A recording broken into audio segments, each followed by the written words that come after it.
Hello, everybody. Scott Golden here with the Golden Opportunities Coaching YouTube channel. Welcome to those of you who are new. Welcome back to those of you seasoned veterans of what we do around here. What we do around here is bring about a variety of topics social, psychological, emotional, spiritual, mental health, and awareness, all sorts of good points in between.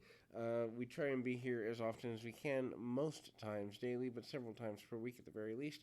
We've got over 630 audios for your listening pleasure on a variety of topics. If you are looking at making positive changes in your own life, we are committed to helping you do that. And if you're looking for a coach to help you kind of be more self-motivated and a self-starter, that's what this audio is about. And I would love to be able to give you the ability, or at least help you gain the ability to do exactly that. So hopefully it's helpful.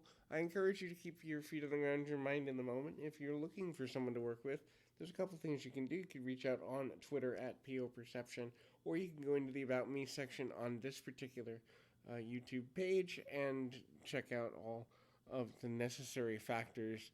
In any event, I encourage you to be engaged in that process. So today we're going to talk about the 5 steps of a self-starter. The self-starter is important, especially in a gig-based economy as we are becoming. I honestly believe wholeheartedly that within the next 20 years or so, at least 70% of our workforce will have at least one or more side hustles going on in order to be able to meet the needs of their family, their friends, and themselves from a financial perspective. In part, this is because the workforce is changing. In part, this is because the internet has changed how we work and how we play and how we interrelate with each other and all the good things that come with that.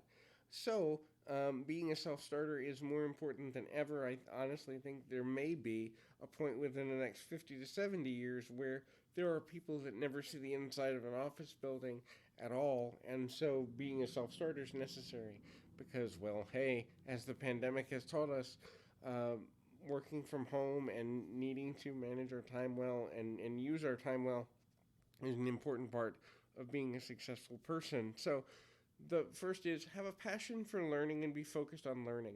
There's always something to learn. There's always a way to grow. There's always somebody doing something differently than you do it, which gives you the ability to find different solutions to the same old problems. The problems that exist in our world today existed 100 years ago. Our ability to solve them has evolved and become different.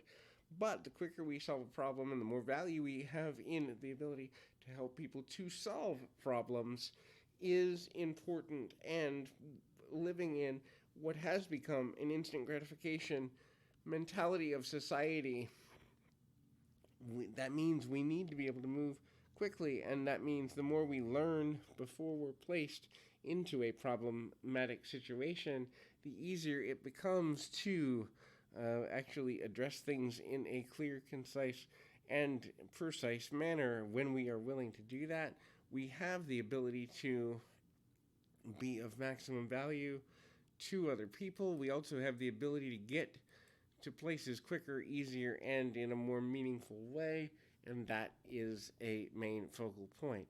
In any event, I encourage you to also look at the reality that you need to confront things and kind of get to them at a um, movement-based level. What a movement-based level is always be working towards, on, or through something. When we are in constant motion and we avoid stagnation, we also avoid procrastination and taking things for granted. When we're moving and having a good relationship with progress, we then begin to understand the value of every moment. When we see the value in every moment, we are less likely to waste time and energy on things that are unimportant, irrelevant, or outdated. But when we get stagnant, it's easy to get distracted. Distraction leads to waste of time, energy, and effort, which ultimately then leads to listlessness, frustration, and any other number of negative consequences that most people don't want. Confront the hard things.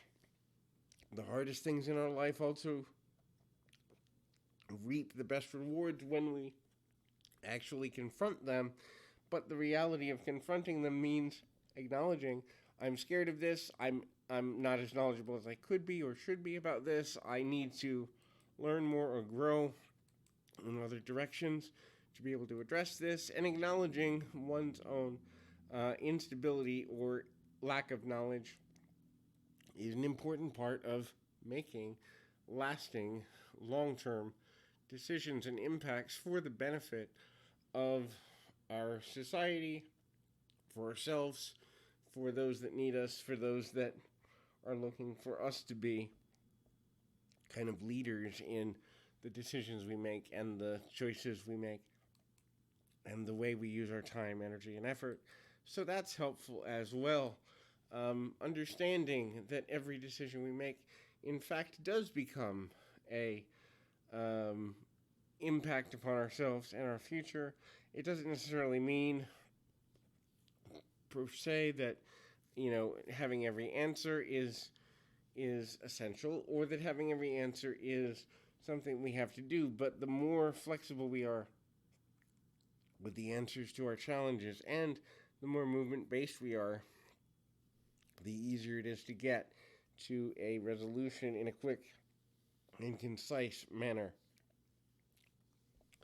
Have a love for communication. Look, communication is all about finding commonality. When we find commonality, we build relationships. When we build relationships, we have rapport, and we move forward from that space of having rapport with other people. It's helpful to understand the value of understanding how people communicate so that we can connect with them. It doesn't mean we have to agree. People get trapped in the self-deception that, in fact, communication and agreement often do not go hand in hand. And when we expect them to, and they don't, disappointment happens.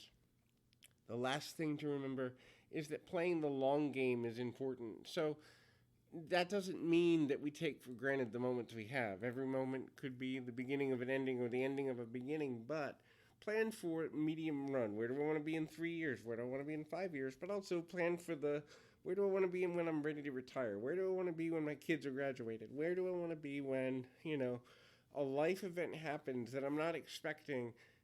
How do I guarantee or come close to guaranteeing myself some level of security for the future in a way that factors in the long run as well as the present moment? So hopefully you can find balance in those things. I encourage you to keep your feet on the ground, your mind in the moment. Until next time, everybody.